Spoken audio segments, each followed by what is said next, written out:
கிறிஸ்துக்கள் எனக்கு அன்பானவர்களே, தமது சாயலின்படி மனிதனை உருவாக்கி அவனுக்கு ஏற்ற துணையை மனுஷியாக உருவாக்கின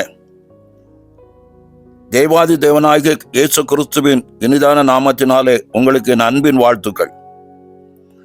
இன்று உலக மகளிர் தினம். எனவே என் அன்பிற்குரிய மகளிர் அனைவருக்கும் மகளிர் தின நல்வாழ்த்துக்களை சொல்லிக் கொள்கிறேன். மகளிர்களாகிய நீங்கள் விசேஷமானவர்கள். உங்களுக்கென்று இந்த உலகம் ஒரு விசேஷமான நாளை நியமித்திருக்கிறது.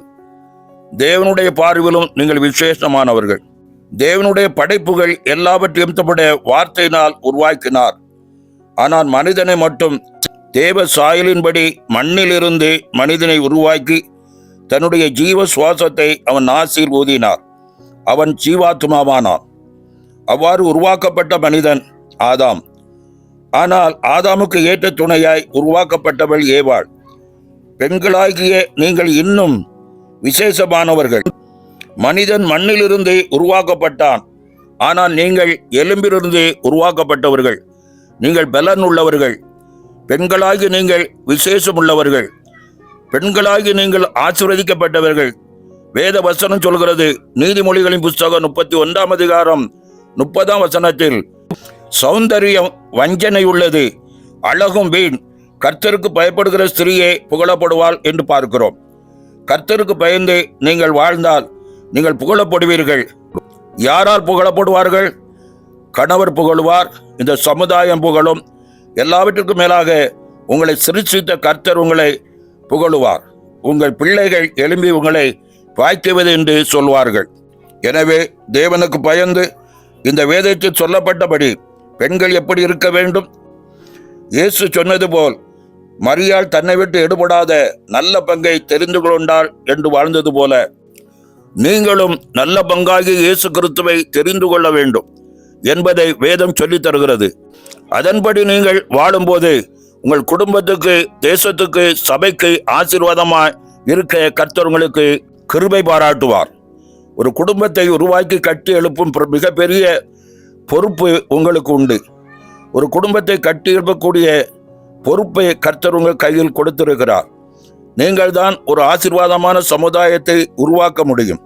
அதனால்தான் மனையாள் என்று அழைக்கப்படுகிறீர்கள். அதனால் நீங்கள் பாக்கியவதிகள் என்பதை மறந்து விடாதீர்கள். உங்களை ஆண்டவர் கையில் ஒப்பு கொடுத்து அவருக்கு பிரியமானவர்களாய் வாழ அர்ப்பணியுங்கள். பிரியமானவர்களே, பெண்களாகி நீங்கள் எதை செய்தாலும் கர்த்தர் என்னை கவனிக்கிறார், அவருடைய பார்வையில் நான் இருக்கிறேன், தேவன் என்னை விசேஷித்த நோக்கத்துடன் சிருஷ்டித்திருக்கிறார் என்ற நிச்சயத்துடன் உங்களை ஆண்டவர் உருவாக்கின நோக்கத்தை நிறைவேற்றுவேன் என்று அர்ப்பணியுங்கள். எனக்கு அன்பானவர்களே, வேத பெண்களாகி உங்களை மிகவும் மேன்மையாகவும் புகழ்ச்சியாகவும் பேசுகிறதை பார்க்கிறோம். நீதிமொழியின் புஸ்தகம் 31ஆம் அதிகாரம் 10 முதல் 31 வரை உள்ள வசனங்களை பார்க்கும்போது குணசாலியான ஸ்திரீயை குறித்து சொல்கிறது. பெண்கள் பலவீனமானவர்கள் என்று சொல்லப்பட்டாலும் அவர்கள் தேவனுக்காக மிக பெரிய காரியத்தை செய்தனர் என்று ஒரு சில ஸ்திரீகளை குறித்து வேதத்தில் பார்க்கிறோம். எஸ்தர் தன் தனத்தை காப்பாற்ற 3 நாள் தன்னை வெறுமையாக்கி தைரியமாக ராஜாவின் சமூகத்திற்குள் சென்றாள். மரியாள் உலக இரட்சகராகிய இயேசு கிறிஸ்துவை தனது கற்பத்தில் சுமந்து இந்த உலகத்திற்கு மீட்பரும் இரட்சகருமாக கொடுத்தவள். ரூத் விசுவாசத்தினால் தேவனை பற்றி கொண்டு ஆசீர்வாதத்தை சுதந்திரித்துக் கொண்டவள்.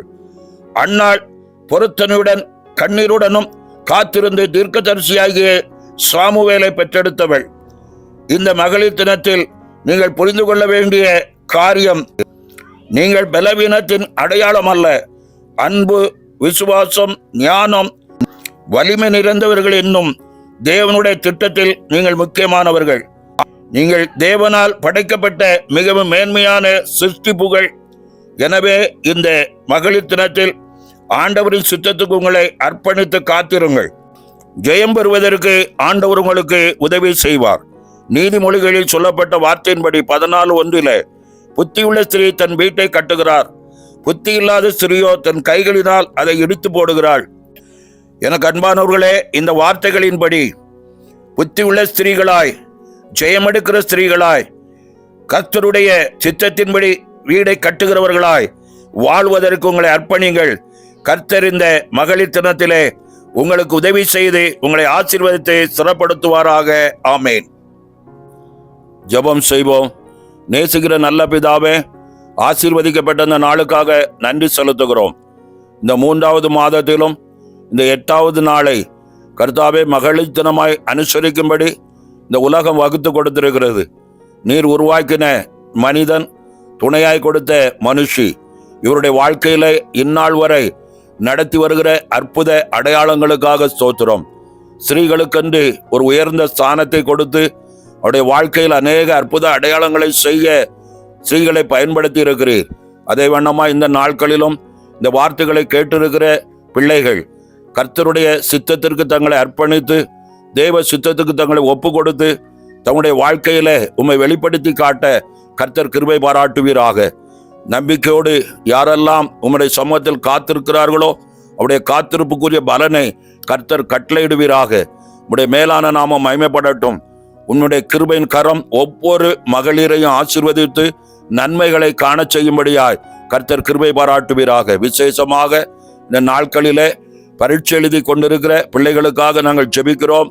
கர்த்தாவே, பிள்ளைகள் ஞானத்தில் சிறந்து விளங்கி நல்ல மதிப்பெண்கள் எடுத்து புதிய வகுப்புக்கு ஆயத்தப்படுத்துங்க. உன்னத கரம் பிள்ளைகளோடு கூட இருக்கட்டும். என்னென்ன தேவைகளோடு இந்த நேரத்தில் காத்திருக்கிறார்களோ எல்லா தேவைகளையும் சந்திங்க. எல்லா மகிமையும் உமக்கு செலுத்துகிறோம். அந்தகார சக்திகளை மேற்கொண்டு அந்தகார சக்தியின் கிரியைகளை அதம் பண்ணி ஜெயத்தின் வாக்குத்தத்தங்கள் ஒவ்வொன்றையும் கரத்திலிருந்து நாங்கள் எடுத்துக்கொள்கிறோம். நல்ல பிதாவே, ஆமேன், ஆமேன்.